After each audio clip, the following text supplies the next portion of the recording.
한덕수 전 국무총리가 윤석열 정부의 초대 국무총리 후보로 사실상 내정된 것으로 알려졌습니다. 이런 가운데 봉합 국면으로 접어드는 듯했던 청와대와 인수위의 갈등은 다시 불거지는 모습입니다. 네, 오늘 두 분과 함께 정치권 소식들 짚어보겠습니다. 임승호 전 국민의힘 대변인, 권지웅 더불어민주당 비상대책위원 자리했습니다. 어서 오시죠. 반갑습니다. 네. 새 정부의 초대 국무총리가 누가 될 것이냐 국민적인 관심인데 한덕수 전 총리가 사실상 내정된 걸로 전해지고 있습니다. 이르면 내일 오후에 발표할 거다라는 관측도 나오는데요. 먼저 이 한덕수 전 총리가 유력시되는 발탁 배경 먼저 들어보겠습니다. 기본적으로 전문가의 성질을 갖고 있는 분에 더해서 정무적 판단까지 들어가 있는 분이라고 볼 수 있을 것 같은데요. 한덕수 지금 내정이 된다면 후보가 될 텐데 이분 같은 경우에는 YS 정부부터 MB 정부까지 계속해서 차관급 이상의 고위직으로 등용되면서 보수, 진보, 진영을 가리지 않고 전문가로 평가가 받는 분이시기도 하고 여기에 더해서 사실 윤석열 당선인이 앞으로 있을 가장 큰 과제는 여러 가지 사안에 대해서 야당이 될 민주당이 협조를 이끌어내야 되는데 그 가장 첫 번째 지점이 될 게 바로 총리 인선입니다. 이 과정에서 상당히 정무적 판단에 의해서 민주당이 반대하기 어려운 민주당 진영에서도 상당히 높은 평가를 받았던 인물을 기용함으로써 지금 향후 윤석열 정부가 출범한 이후에 정부 조직법이라든지 이런 부분에 있어서 협조를 이끌어 나가야 되는 상황에서 지나치게 정치적인 색깔이 강한 정치인 출신보다는 여러 군데서 발탁이 되고 또 전문가적 소질을 보여주신 한덕수 후보를 내정한 것이 아닌가 하는 생각이 듭니다. 예, 상대당에서 바라봤을 때 한덕수 전 총리가 내정된 것 좀 어떻게 평가를 하시는지요? 이 부분에 있어서는 임승호 대변인과 생각을 좀 비슷하게 합니다. 그러니까 김대중 정부에선 통상 관련한 본부장을 하셨고 그리고 노무현 정부에서는 국무총리 그리고 이명박 대통령 때도 주미대사를 하셨던 분이에요. 예.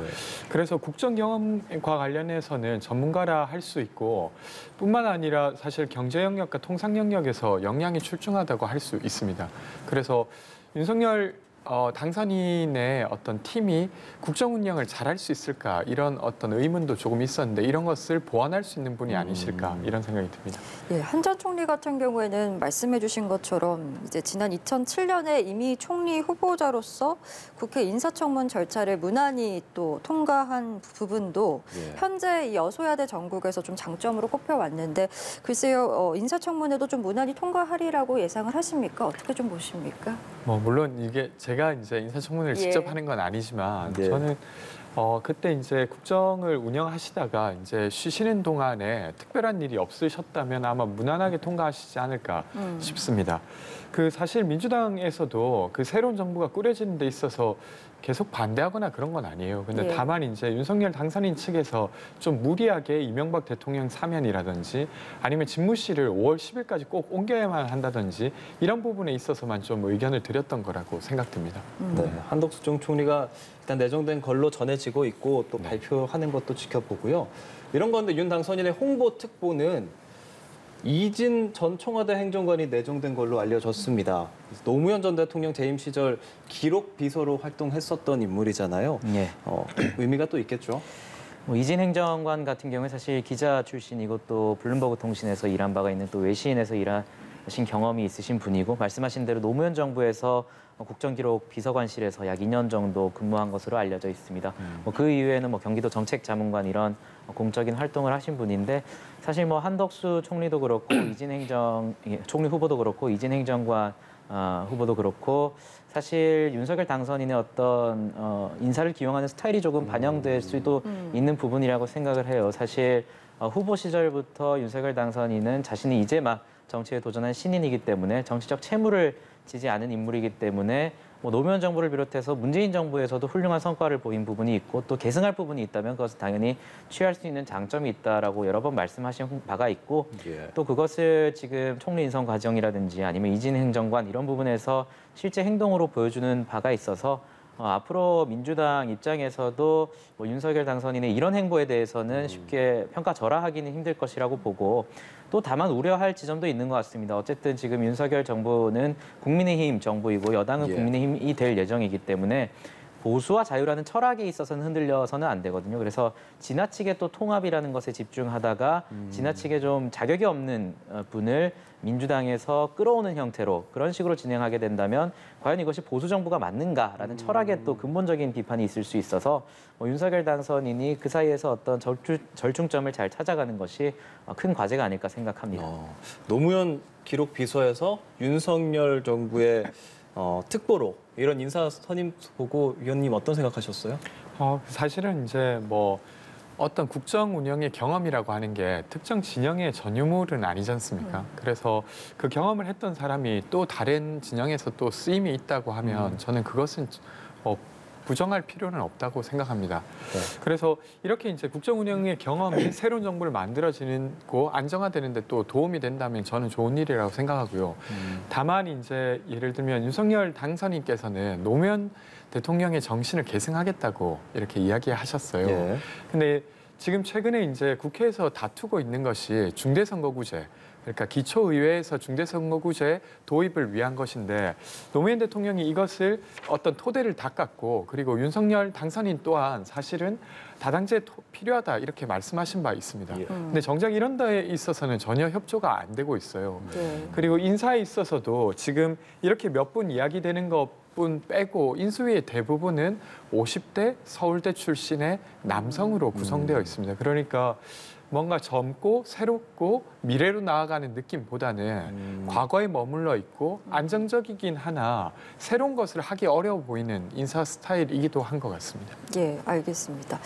회동 이후에 사실상 뭔가 봉합 국면으로 접어드는 듯했던 청와대와 인수위의 갈등이 다시금 또 맞서고 있습니다. 네. 그중에 중심에는 제우조선 해양 새 대표 선임 문제가 또 자리하고 있는데 청와대에서는 모욕을 당한 느낌이다. 이렇게 인수위에 사과를 요구했고 인수위에서는 청와대가 좀 감정적으로 대응하고 있는 게 아니냐 이렇게 맞대응을 했는데 이번 사안에서 가장 좀 문제가 되는 지점이 뭐라고 보시는지도 궁금합니다. 결국에는 이것을 민간 기업으로 볼 것인지 아니면 조금 예외적으로 공기업의 성격으로 볼 것인지 그 지점이 가장 중요한 부분인 것 같은데요. 예. 지금 사실 이 부분 같은 경우 외형적으로는 민간 기업 형태를 띠고 있지만 자세하게 들여다보면 과반 이상 55% 정도가 산업은행 소유인 상황입니다. 그렇기 때문에 대주주가 산업은행인 상황이고 또 지금 산업은행 측과 청와대에서 설명하는 것은 정상적인 절차에 의해서 선임됐다라고 하지만 부실기업으로 지정된 이후에 대우조선 경영정상화 관리위원회라는 것이 출범하게 됩니다. 그런데 이 관리위원회를 출범시킨 것을 주도한 게 바로 산업은행과 수출입은행입니다. 그렇기 때문에 기본적으로 이것을 경영진을 뽑는 과정에 있어서는 뭐 정부의 입김이 직접적으로 작용했다라고까지는 평가하기 힘들 수 있어도 어쨌든 지금 산업은행이 주요 의결권과 주주권을 가지고 있는 상황이기 때문에 예. 이것을 단순히 평범한 일반 기업, 민간 기업이기 때문에 아무 문제 없다라고 넘어가는 것은 좀 부적절한 것 같고요. 저는 산업은행 이런 문제가 불거지기 시작한 것이 조금 되돌려보면 뭐 감사원이라든지 선관이라든지 이런 부분에 있어서 계속 문재인 정부가 인사권을 행사하려고 하면서부터 지금 문제가 생기기 시작해요. 지금 뭐 언론 보나 국민의힘 측에서는 알바키 인사가 60여 명 정도로 파악하고 있는데 대표적인 것이 작년 말쯤에 이제 뉴딜 펀드를 운영하는 한국성장금융운용본부장이 금융 경력이 전혀 없는 청와대 행정관 출신의 그 인사를 앉히려고 시도한 바도 있고 지금 산업은행 같은 경우에도 퇴직자 61명 정도가 자회사와 관계회사로 다시 재취업을 하는 상황이라고 생각을 해요. 그래서 뭐 또 이것을 관행이라고 평가하는 부분도 있습니다. 그래서 저는 더욱더 이 관행을 문재인 대통령께서 깨주셨으면 좋겠다. 그 이후에 문재인 대통령께서 이것은 관행이지만 나는 하지 않겠다. 5년 전에 내가 이것을 비판했으니 하지 않겠다라고 한 이후에 저는 제도적인 정비도 필요하다라고 봅니다. 지금 이렇게 대통령의 임기와 공기업의 임기들이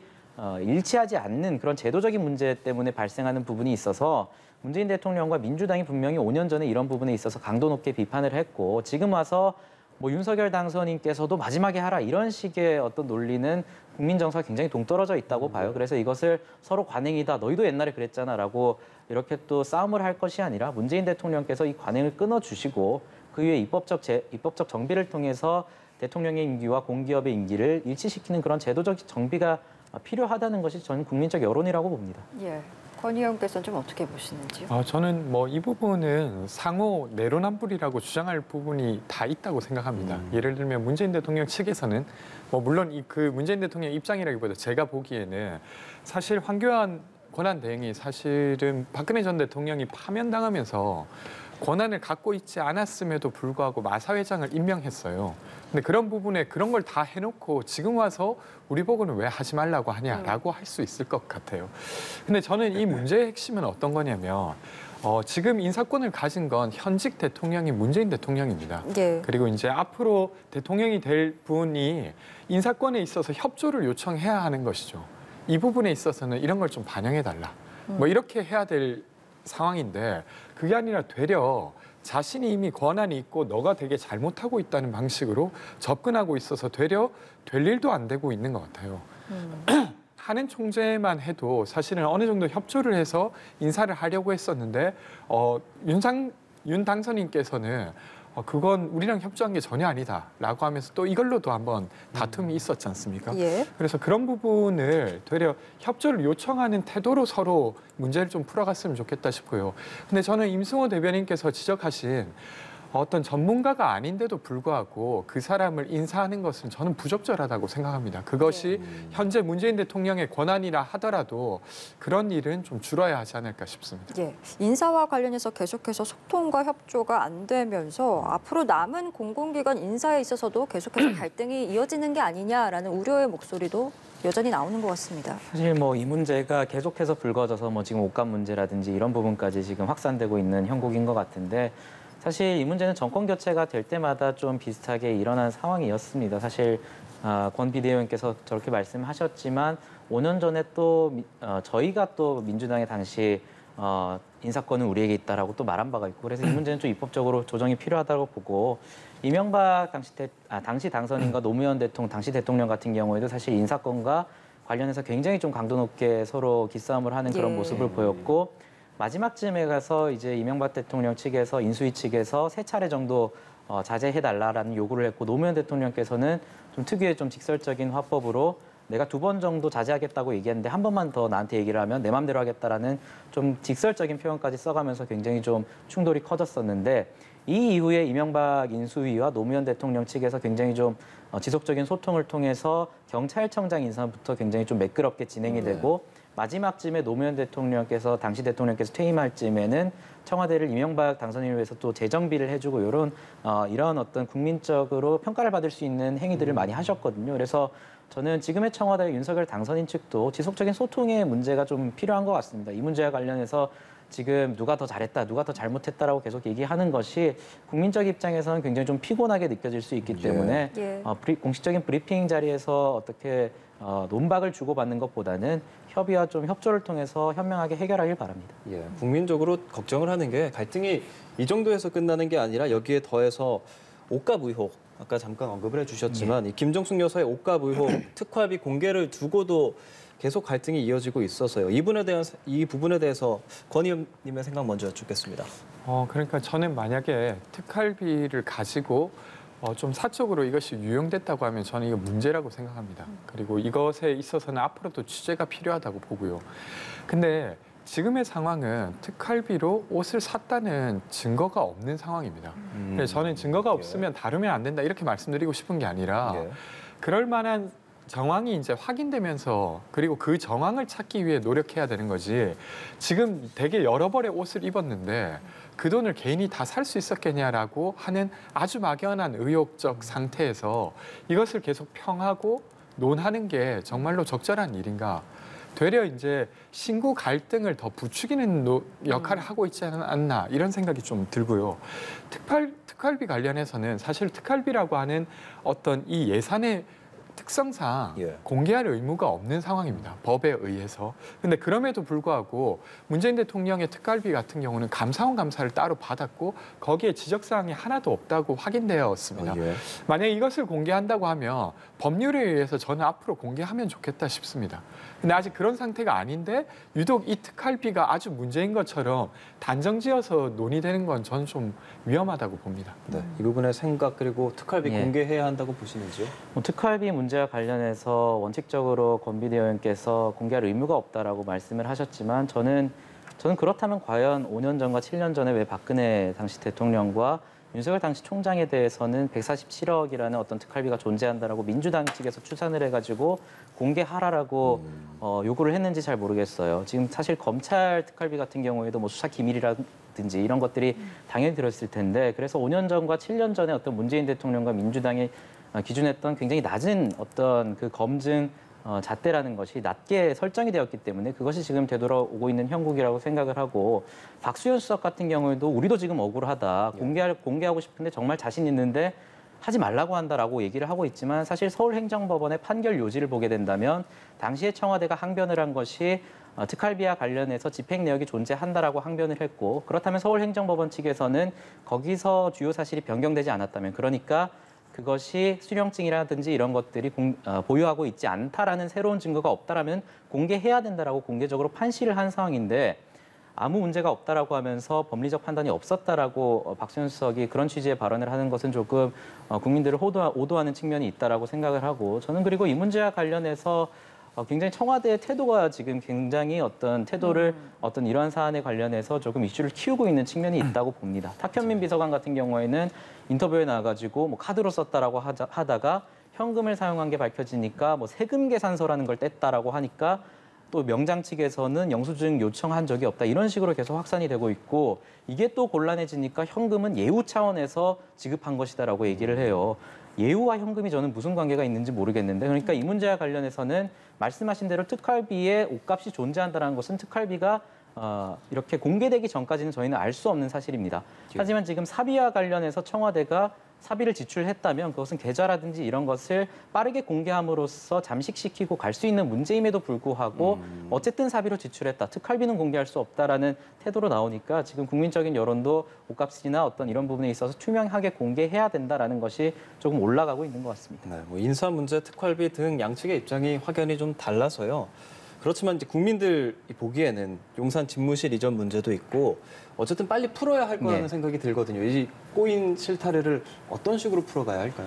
저는 윤석열 당선인과 문재인 대통령이 더 필요하다면 좀 자주 만나셨으면 좋겠다라는 어떤 그런 생각이 듭니다. 사실 이번에 회동 같은 경우에도 역대 중에 가장 늦은 시간에 만났다고 하고 지금 뭐 산업은행 논란이라든지 대우조선 논란이라든지 이 문제라든지 이런 것들이 결국에는 뭐 어떤 측의 잘잘못을 떠나서 소통의 부재에서 생기는 것이라고 생각을 하고 정권 교체 시기임을 고려하더라도 상당히 이전에 비해서는 조금 더 과격한 모습을 보이고 있기 때문에 사실 뭐 옷값 문제라든지 이런 것들이 중요합니다. 중요할 수 있는데 일반 국민들이 바라봤을 때는 상당히 지금 코로나 이슈라든지 부동산 이슈라든지 이런 측면에 있어서 어떻게 이것을 풀어나갈 것인가가 주요 의제가 돼야 되는데 사실 대선 기간 때부터 그 의제가 드러나지 않은 상황에서 계속 이러한 국면이 지속된다면 대한민국 전체에 불행한 일이기 때문에 저는 소통이 조금 더 원활하게 될 필요가 있지 않나 생각합니다. 저도 이제 적극적 소통이 필요하다고 생각하고요. 거기에 좀 더해서는 이제 국민의힘은 여당입니다. 그러니까 누군가를 탓하는 데 에너지를 쓰는 게 아니라 본인이 이제 최종적 결정자가 되는 것이에요.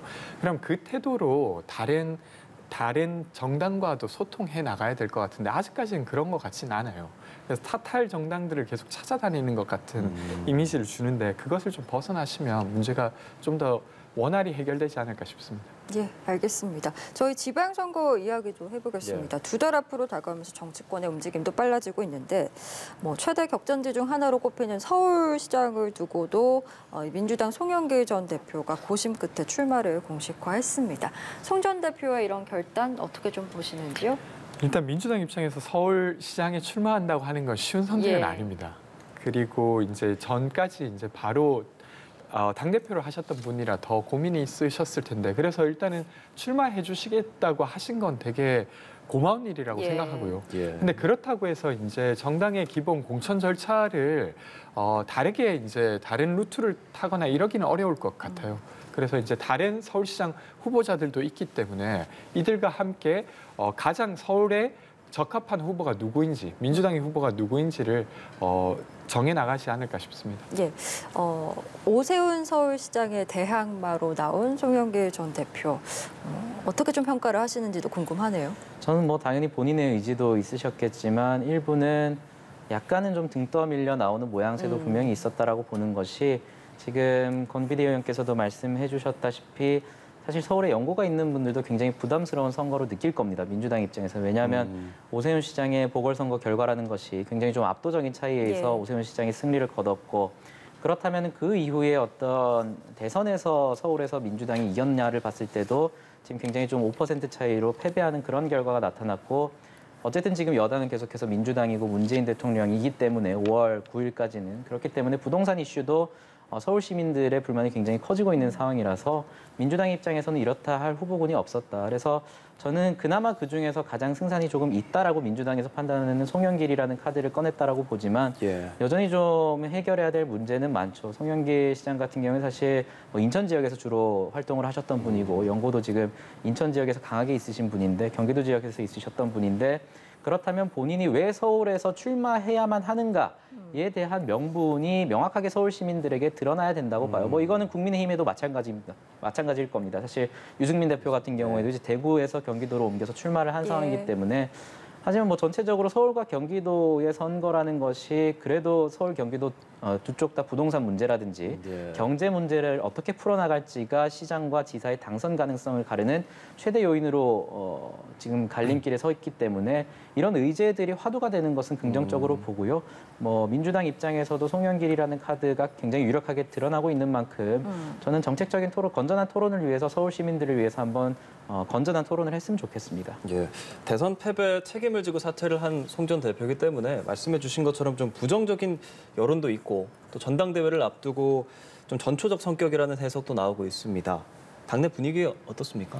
뭐 지금 단계에서 전당대회까지 이어서 보기는 저는 좀 어려울 것 같고요. 말씀하신 대로 사실은 대선에 책임이 있는데 다시 바로 지방선거에 출마하는 것 자체를 좀 우려스럽게 보는 측도 분명 있습니다. 그리고 아까 반대의 경우도 있다고 이야기 드렸는데요.